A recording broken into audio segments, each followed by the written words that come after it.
Welcome to Power Up Your Practice, the go-to podcast for law firm owners and managing attorneys working on the business, not in it. I'm Ruby Powers, your guide into the heart of law practice management, bringing your insights from leading legal minds, trailblazing attorneys, and expert guests who provide practical perspectives on running your firm more effectively and efficiently. And before we dive in, I'm thrilled to announce that my latest book, Power Up Your Practice, is out and available on Amazon. It's packed with actionable advice for growing a successful law firm. Be sure to grab your copy today. And don't forget to subscribe to our newsletter for exclusive tips and resources. And if you're enjoying this podcast, we love your reviews. They help us reach more attorneys like you who are striving to build the practice of their dreams. Prepare to open your mind, be inspired, and power up your practice to the next level. So welcome back to Power Up Your Practice. This is our first episode to be recorded in 2025. So happy New Year. Excited to have new beginnings and getting back from the holidays. Today, I'm excited to have Tina Hughes. She's not only a fellow immigration attorney like myself, but she's also a lifestyle coach to law firm owners and law firm owner attorneys. And she sounds really fascinating. She not only is had her own firm, a mom, lifestyle coach, but she's a little bit of everywhere. So she's a 7-figure immigration law firm owner, lifestyle coach, and mom who's not only built a successful practice, but also redefined what success means for her. She's passionate about helping attorneys create thriving businesses while living fulfilling, balanced life. And so today I'm excited to have you. And we want to talk a lot about like balance and our, definition of success. So tell us a little bit more about yourself, Tina. Thank you, Ruby. It's great to be here. Yeah, so I've always done things a little bit differently. And for me in the law firm, that looks like what is it that I really value? And that's time with my daughter.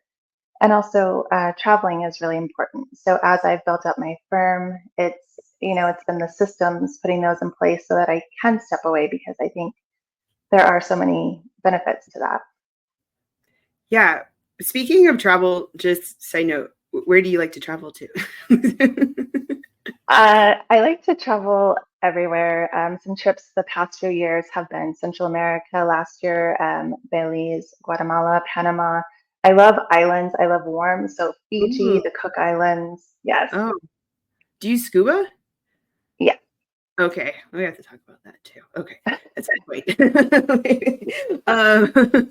Well, okay, so having a law firm, usually that sounds stressful. Being a mom, can be stressful.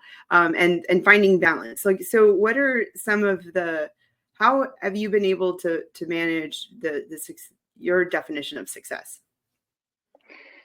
Yeah. So a lot of it is putting myself first. And initially that sounds selfish, right? But think about when you're in an airplane, it's the oxygen mask doing yours first. If I'm not taking care of myself, then how can I serve others? So for me, what that looks like is, putting in good habits so that I'm getting good sleep, good nutrition, working out, all those kinds of things.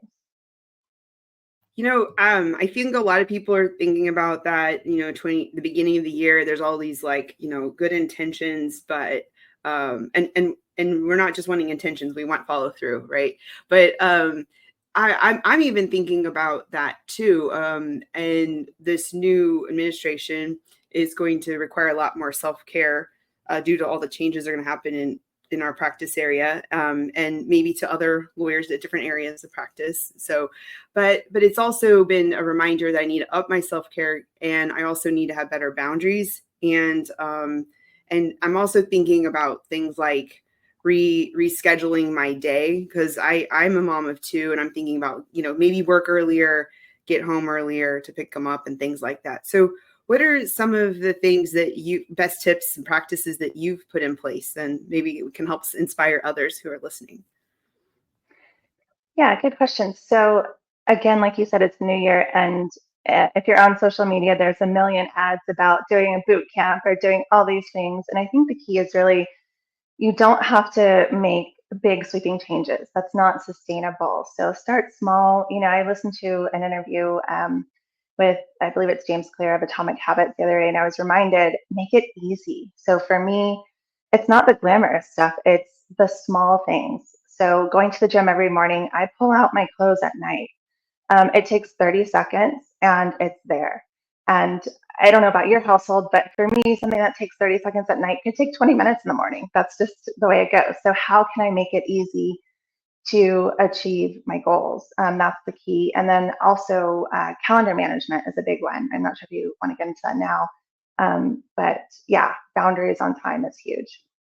Okay, well, just to piggyback off of that, yeah, I heard James Clear at CleoCon, and even though I had read the book or most of the book, I was just like, it was such a good summary listening to him. And I do that too. I get my clothes out, I put them on my dresser, and it's like the chances of me working out when I have the clothes out is like so infinitely higher. So just those little things can make a huge impact. And I think that's one of the big themes of his book as well. Definitely agree. So, okay, going to calendar, like you were saying, time management. Yeah, I feel like I have like that's my part-time job as a mom is like I'm running the show over in the household, but then I'm also keeping an eye on my own making. I want my EA to be helping me maintain my calendar. But anyway, what are some of your tips and practices? Right. So there's the old saying, I'm not sure where it comes from. If you can tell a person's priorities by looking at their calendar and their checkbook. Now that's bank account. So obviously an old saying. But when you look at your calendar, you'll see, oh, if I'm saying I want to prioritize family, but I have scheduled in 40 hours at the office plus other commitments, it's not really reflecting your priorities. So for me, the easy trick, or not trick, the habit is to block. So, um, consultations with new clients, those for me are on Tuesday, Thursday. Wednesday, I'm doing coaching, I'm doing consulting. Monday and Friday are kind of blank. So it allows me to fill in what is priority to me. If I have a big project, I can put that there. I can do personal appointments, but I have that structure in my calendar. So I know that I'm not going to, Sunday when I do my weekly planning ritual, I'm not going to look at my calendar and say, why do I have 50 consultations this week? I've already put in boundaries. So I do that too. The blocking is so critical, and I think that also minimizes the switch tasking when you're staying in like a lane of like what's that function.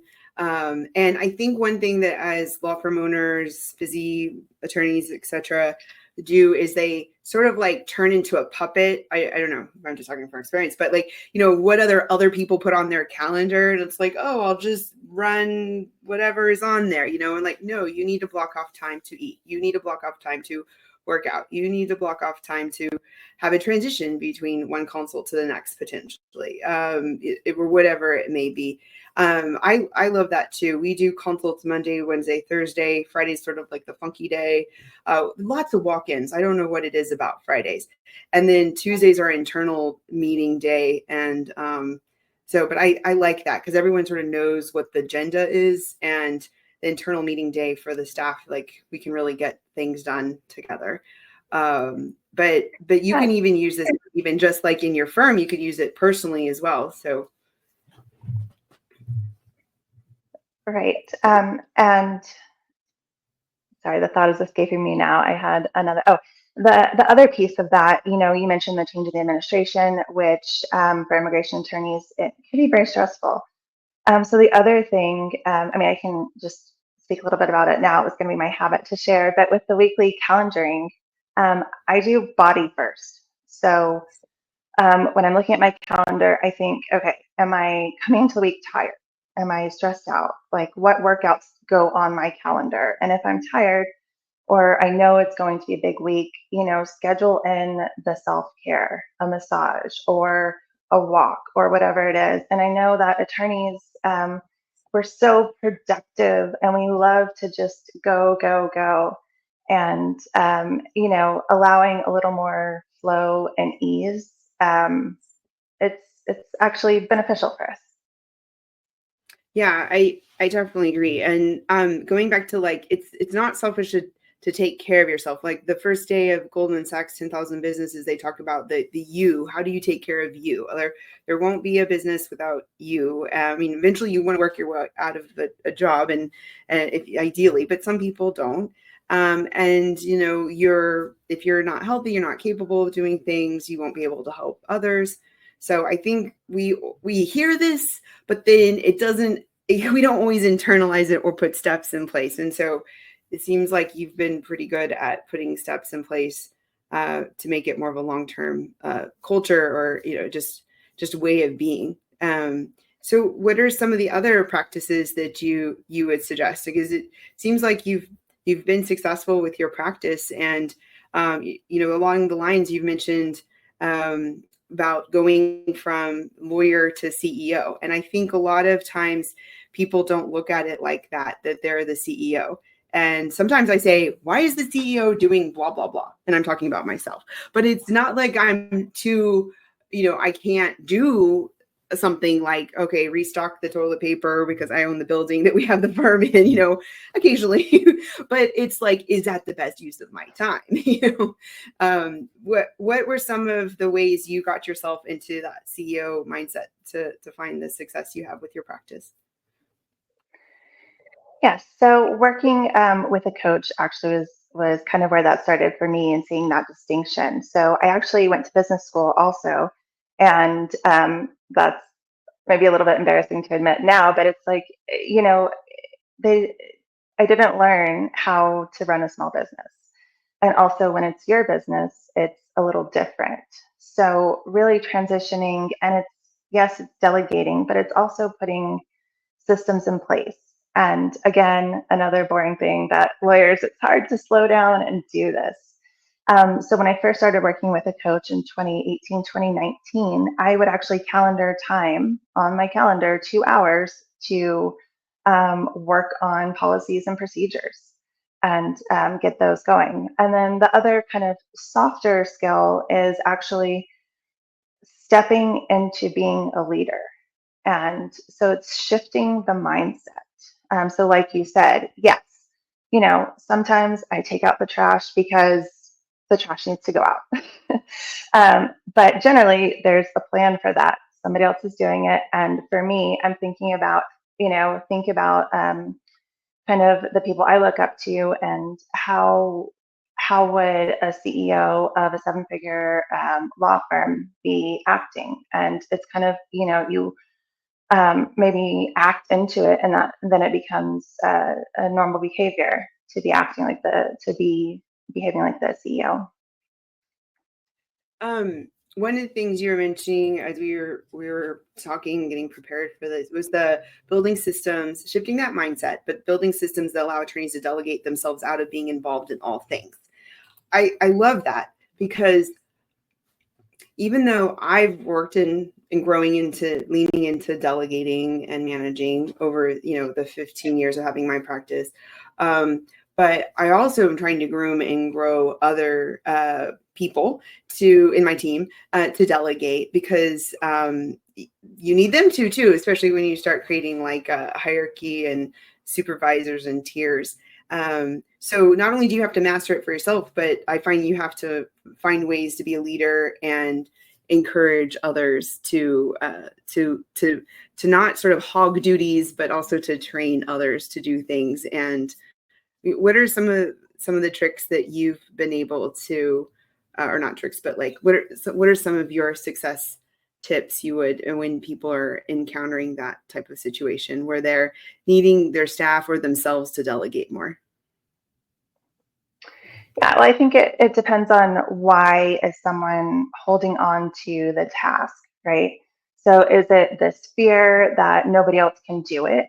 Okay, well, let's look into that. Why is that coming up? And then always go back to documentation. And also, you can ease into it by, I was just talking to my associate attorney the other day, and she's having trouble trusting and calendaring because it's a big risk if it's not calendared correctly, missing a deadline, something like that. So it's like, okay, the first step is recognizing that, to really be in your zone of genius as an attorney, like calendaring is not it, right? It's legal arguments and representing clients and strategy. So having that realization and then also putting in place maybe like a stepping stone. Okay, we're going to delegate these calendaring tasks to this paralegal, and we're going to verify. We're going to check in every week and just talk about, make sure all of these items were calendared. So I think baby steps and also addressing the root cause of what's stopping the person from delegating. Yeah, I think you have to evaluate yourself and your team. You need to really look through your like self-limiting beliefs. What is the fears? So often, it's sort of being an issue I've seen with people around me, like they're letting fear sort of lead their decision making. I almost feel like nothing good comes from that when you use fear. Maybe like if you got a bear chasing after you or something like that. But other than than that, but no, I agree, because I think sometimes when you're trying to grow your team, I find this many people don't have experience delegating or managing. There's a little bit of a fear factor of like, well, if I teach someone else, then I won't be as needed. But I'm like, no, contrary. Like, then that proves that you can replicate yourself, and then you can probably keep going up the chain in a way, because if you can help, grow and mentor others. And honestly, I think that is a huge component of being a law firm owner, is when do you do something yourself and when do you delegate? I was telling my kids that the other day. I don't know why I brought that up to them, but I was like, that's like a constant struggle. When do you do something yourself? And I like, I've heard that before, that zone of genius, but I think that's such a good reminder of like, where should I spend my time? Where is my best place to be at? And I think that it's a good thing to ask yourself when you're like, wait, what am I doing? Does this make the most sense in my CEO role? Um, how do you stay in your CEO role? How are your other ways that and helping, just sort of making sure that people stay, you were growing them as supervisors? Yeah, so I think empowering them with tools and trusting them. So travel, it's not just, I mean, it's always fun, right, to explore another culture, do something different. But even if it's just a few days out of the office, that can be really informative. So, limited check ins with team and then coming back and saying, okay, how did everything go? What went well? What didn't? And then always looking, where am I the bottleneck? So I think giving the team the ability to step in and to step up, providing that for them, really helps them say, oh, okay, here, I can do this. This came up, but I took care of it. And it allows them to grow in that way. And I agree with you, because when I did the Goldman Sachs 10,000 Business Program back in like 10 years ago, that was my first indication of like how bad I was at like that person who, like putting my finger in all the gaps and the holes and like trying to make sure everything was running, because I would go away for like half a day, not even that long, right?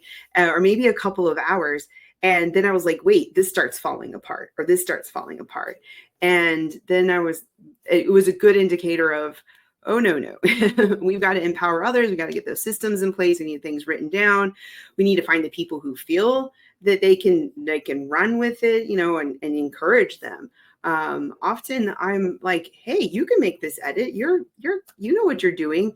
And then I recently, a team member was like, no, they ran to a supervisor to get approval after I'm literally her boss's boss, and I told her, you can do this, it was like, okay, we're going to have to work a little bit on this, like, I'm telling you, you can do this. I'm trying to empower you because I want you to flourish. And I know you can do it.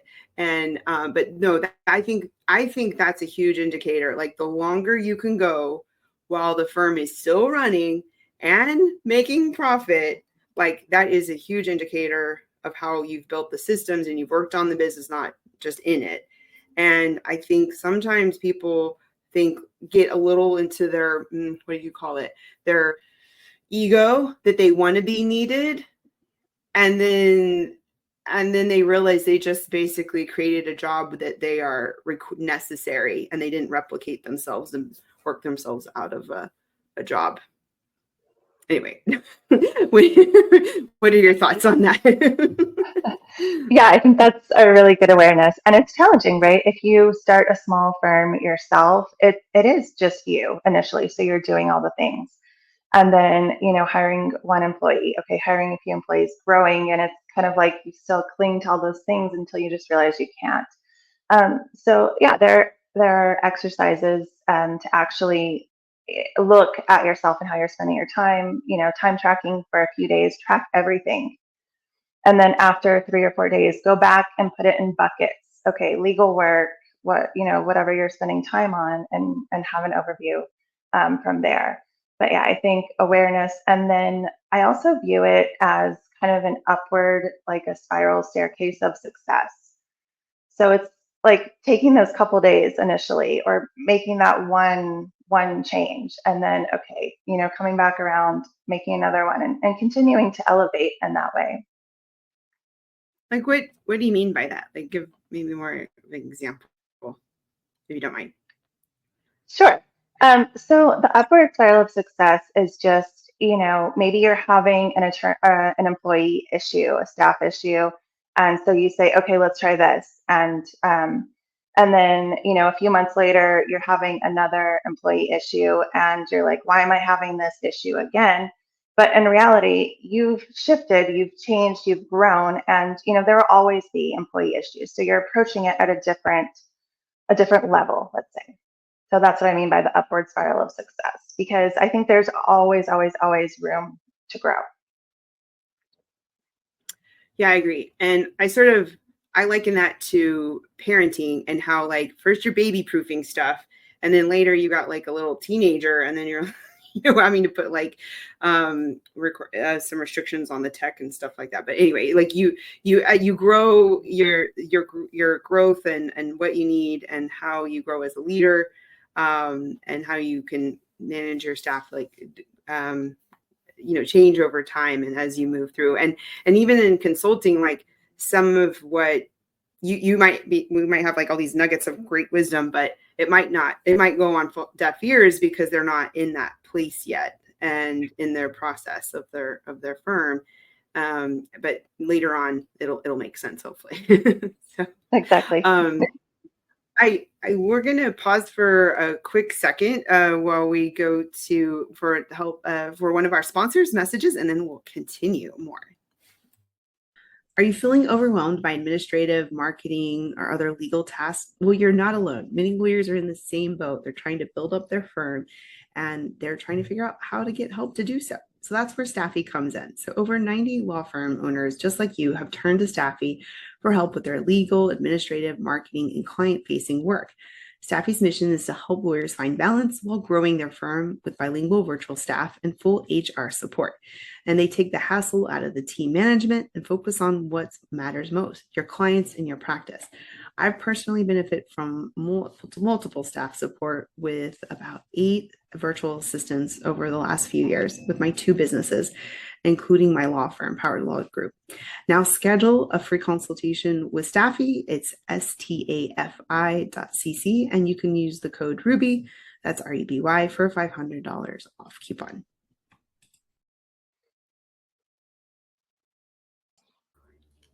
Let's give Ruby. Oh, there she is. Sorry about. So you talked a lot about like there's creating abundance while taking care physically, emotionally, and spiritually. How do you do that?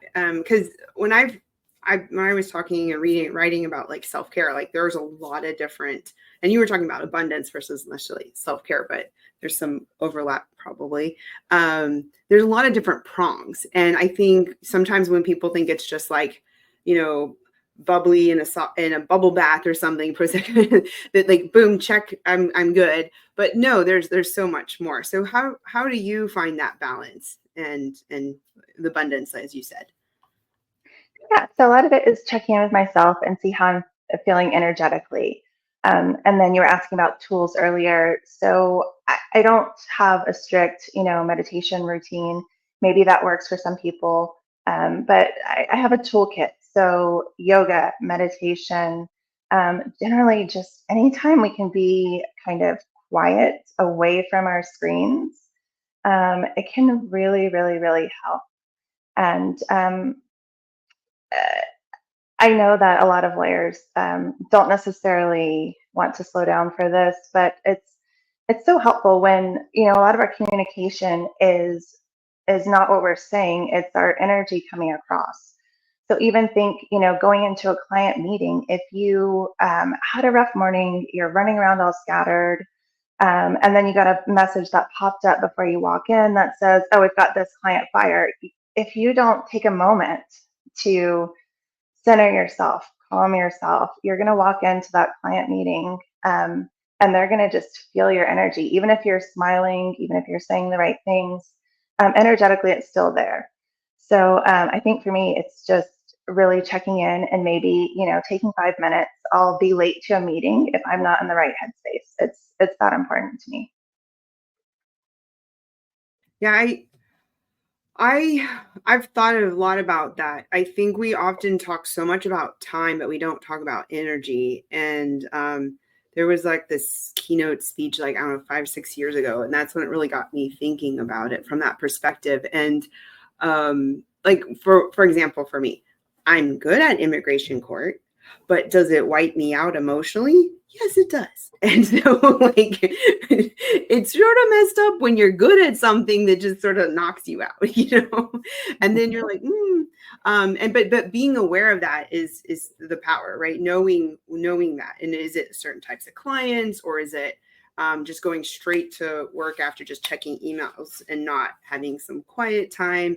Like, I know for me, I try to walk every day, just because there's like apparently like touching the ground, seeing the trees, like seeing fresh air, getting fresh air. And I know that it helps me be a better boss, a better attorney, a better decision maker throughout the day. And the days that I don't do it, I'm a little off. And so I think whatever we find out, you know, we experiment and we see those things, that's really important. And I also would put in my book about, like, I called it like free space, but I mean, just more like having quiet time. Like, I think we're so like boom, boom, boom, you know, like listening to the Audible or this podcast while I'm driving to the blah, blah, blah, you know, and I've actually purposely stopped doing that. I've actually wanted to have some quiet because I'm literally talking most of the day, you know, or listening. And I need some transition time. So Yeah, I think that's really important to have blank space. And again, that kind of goes back to the calendar and then actually taking that time for yourself. Another thing is just being aware of all of the inputs. So I stay up on what's happening with immigration, but I don't listen to the news. I started that several years ago because, you know, if you're listening to the news for an hour in the morning, like, it doesn't always make you feel great. Like, that's not a great start to the day. So for me, it's like, what can you know, maybe it's just uplifting music or a book that it's not necessarily a business book, but feels good, but putting those practices in. And, you know, like you said, taking care of yourself, it makes it better for everyone around you. And I imagine, I know that our kids pick up on that too, and we're better for them when we're taking these practices for ourselves. definitely. And it can affect our management style, or, you know, children and everyone around us. You know, thinking about when I was working on my latest book, I was researching a lot about the Rainmaker. And it said that I think it was from this article called Herding Cats that Sheila Murphy had told me about when she taught to my class one day at my law class. And it was this, the idea that there's a lot of empathy in a rainmaker and the building that connection. But I've also done a lot of research about how, like, I don't know, not everybody might believe in this stuff, but like vibration and having a higher vibration is attracting. And I think it's connected. I know it's connected with your energy level. And just like we do sales, like, well, and sometimes people don't like to call it that, but consultations, we're not only diagnosing the situation, but we're also presenting our services. And usually the goal is to get hired by the end of it, right? And so the more, like you were talking about, having the right headspace and the right energy, I think that's so critical. And if you're going boom, boom, boom, back to back, and you're not refilling your cup, or you're having a bad day, you didn't get enough sleep, or whatever it may be, it's going to be hard for us to really give it our best for that consultation, or for our team. And I think having those best practices, especially if we're going into, I mean, I don't know, I feel like I'm about to go into the busy season. I feel like it started a couple of days ago. So having these tips and techniques are so critical for success. Yeah, and as law firm owners, there is, we could fill our days with just moving forward. And like you said, really tuning into that energy and not to get too woo woo, but it's kind of this masculine way of thinking. It's the old way of building law firms. It's like work harder, do more, push forward, keep going. And I think embracing some feminine energy of really taking care of ourselves and maybe slowing down to just look at, okay, what's happening, how can we improve this, what little system change can we do to make everything just flow a little more smoothly.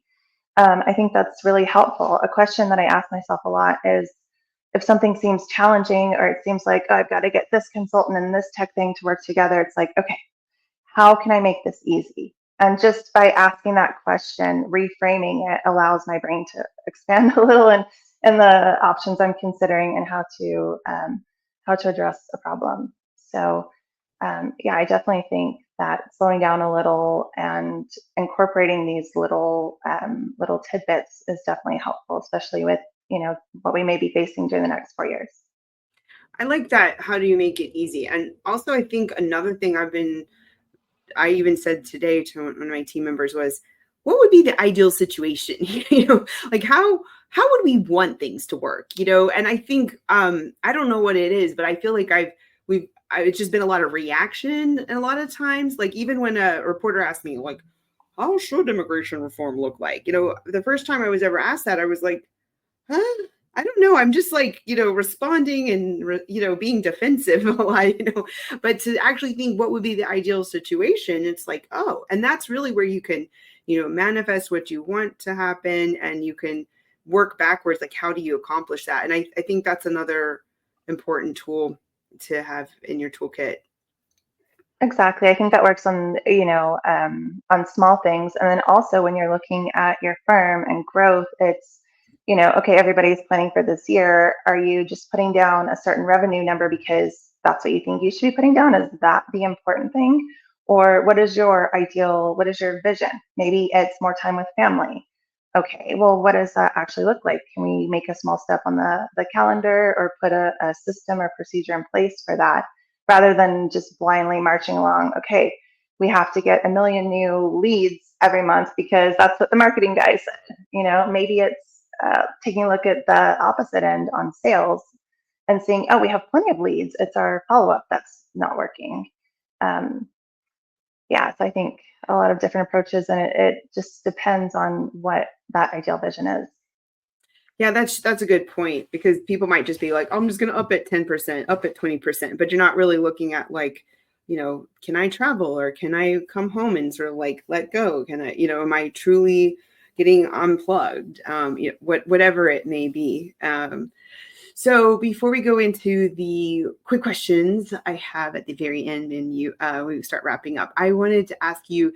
You talked about, when we were getting prepared, you were talking about how important a coach was, or consultant was, to your firm's growth, and now you're a coach, and I am as well. And I think it's important to note, to those listening, because some people might be a little hesitant, but just like, what would you say was one or two of your biggest takeaways, and why people should take a look into that? So working with a coach is really great because it offers third party kind of objective perspective. So when you're in your firm, you're like in the weeds. It's hard to zoom out. So that has been really helpful. Definitely technical, like strategies, that kind of thing. And then also personal growth has been a big piece too. With my first coach that I worked with, she pointed out, an example that I had a challenging time with was difficult conversations, because I wanted people to still like me, and I was doing some people pleasing. And she pointed out, okay, these situations are in your personal life, but the way you show up in your personal life it's the same as your business life, the same patterns. So really addressing that and some of these personal growth evolutions have helped to just kind of leapfrog in business. I definitely agree. I'm constantly reading, going to therapy, talking to other coaches. I'm constantly, I think it's like Kaizen, constantly improving, and that's important. And I was always reading a ton of business books, and I was getting really bored of them because I all started saying the same thing. Like you have to go out there and start practicing it before, and you move up the chain there of what your success. But the personal growth and just that those, what you call it, evolutions, I think that is so critical as a law firm owner, managing attorney, whatever title you have, you should constantly be doing that throughout your life. And I definitely agree. It does, whatever your hangups or your issues, personally, it shows up in personally, professionally as well if you let it. And most times you might not even be aware. And that's why that whole knowing yourself is so critical. Okay, so what would you say is your superpower? My superpower is always being able to find a way through, being able to find a solution and resolve a problem. On a fun travel note, I can always find a good restaurant. Oh, okay. New town, new city. I love Yeah. having people to travel with who are good at that, because then I can just show up. I have some foodie friends.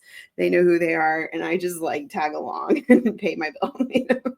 It's awesome.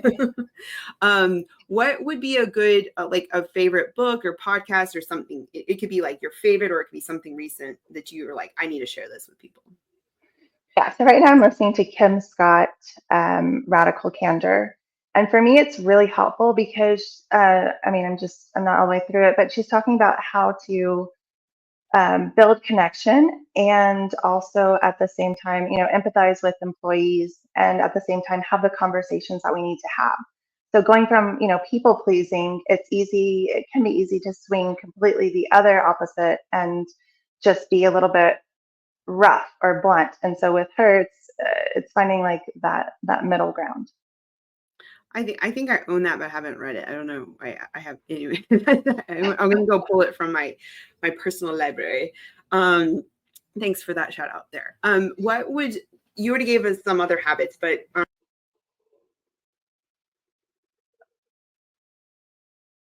Sorry, you're muted. What is a habit that you think contributes to your success? So for sure, my weekly planning ritual, and that is on Sunday. It's maybe putting on some music, maybe lighting a candle, sitting down, looking at my calendar, and putting my workouts in first, and then seeing what else I have, making sure it lines up, and then I think you can customize it to whatever is helpful for you to eliminate kind of time or energy sucks during the week. So for me, I actually look at the weather because I live in a place where it snows, it's hot in the summer. So I plan my outdoor activities according to the weather. And then I also plan my outfits for the week. Maybe getting dressed is easier for other people, but I just plan it out. So that way it's done. I go to the gym in the morning. I have my clothes all lined up and just make it easy. So weekly planning, you can interpret that and modify it for you. But I think, like you were saying, it just allows to start the week on a proactive, not a reactive stance. Definitely agree. I'm still trying to get into food prep and stuff like that. You would think I would already have that down. Yeah, my pro tip there is to keep snacks at your office that you want to be eating, right? So I like a lot of protein to keep me going during the day. So make it easy. Just put the snacks at your office. Have your assistant do it. Yeah. And then one of my personal favorites, even though they're all good questions that I asked, and thanks for wealth of information, is what's your favorite board game? Okay, so I'm going to go outside the rules a little bit, and I'm going to do card game. And right now, We allow that. my daughter is 6, and we're loving Uno. It's really simple, and we had a really great experience in Panama in October. We were on a very small island waiting for our dinner to be ready, and this woman from Switzerland pulled out an Uno card deck, and we started playing. So I'm loving how it can just unite anyone in a quick, easy, fun human experience. So Uno is so fun because there's like different variations, and then you like if you're hardcore, like you have to explain like how do you play it, you know? But anyway, but no, I agree with you because you really don't have to speak the same language. When I was a kid, I played with my cousins in Mexico, and we didn't speak the same language, but we could play Uno, and so I have fond memories of it. Recently, we played Uno No Mercy during the holiday break. Because my son was gifted that, and it's a little wild because you can keep shifting the deck of cards. It's sort of like when you're playing a game and the rules constantly change. You know, sometimes like practicing immigration. But anyway, so Yeah, well, I'll look forward to that advance, as my daughter gets a little older. okay. Yeah, there's different versions. Keep a look. There's even some called dos. And I'm like, really? You guys lost, you didn't have a lot of, creativity. There you go. Uno, dos. Anyway, so so we've talked a lot about balance and finding your definition of success and some really good tips about, from leaning into those habits to time blocking. And I mean, there's a lot of nuggets of really good advice and that you've been sharing and we've been talking about.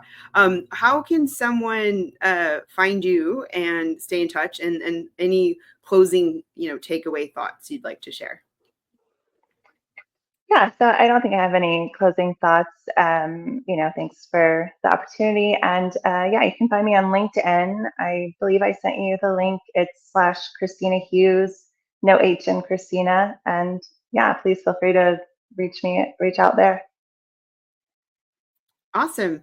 Well, thanks so much for being on today. Thanks for all those who've been listening. We've enjoyed this conversation. A lot of good tips. I think it was very timely for the beginning of the year, or whenever you're listening. It's good time. It's good time to listen to this stuff, and really appreciate it. And also, feel free to check out my book, Power Up Your Practice. It's out and about, and a lot of good information. And I think that goes along with what you said, Tina, working on the business, not in it. We're both on the same page about that. And building it, the boundaries and the confines to use our time the best way possible and find our own definition of success. So thanks so much for being on. Thanks for all who listening, and we'll see you next time. Thank you. Thank you for tuning in to the Power Up Your Practice Law Practice Management podcast. I'm your host, Ruby Powers, and it's been a pleasure sharing this time with you. If you've enjoyed this episode, please take a moment to leave us a review, tell someone else about us, and I would love to get this podcast shared with others to reach more listeners like you. Don't forget to subscribe to our newsletter for exclusive content, tips, and updates straight to your inbox. And exciting news, our book, The Power Up Your Practice, is out and available on Amazon. It's packed with strategies, 25 chapters, to help you elevate your practice and achieve your goals. So join us next week as we dive into more advice and insight on law practice management. We'll see you next time.